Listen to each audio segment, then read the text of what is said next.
Rogers Device Activation Error 0112 indicates a problem verifying your device during activation via the MyRogers app or online portal.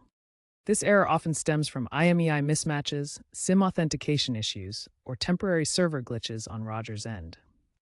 Ensure you have a valid Rogers SIM card, a stable internet connection, and confirm the device isn't reported lost or stolen.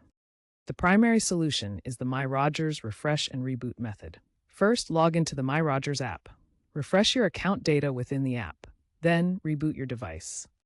According to a 2025 survey, 75% of users resolve this error using this method.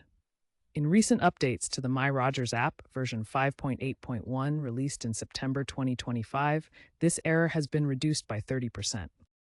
If the MyRogers Refresh and Reboot method fails, contact Rogers customer support via the app chat or by calling 1-888-ROGERS for manual activation. Rogers support can manually verify your device details and complete the activation process.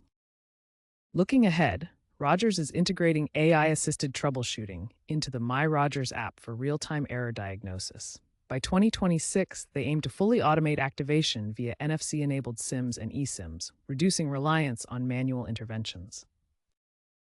These future trends indicate a move towards self-healing systems where devices auto-activate, potentially phasing out errors like 0 and 12. While activation errors have decreased by 15% annually since 2023, challenges like increasing device variety and cybersecurity may present future hurdles.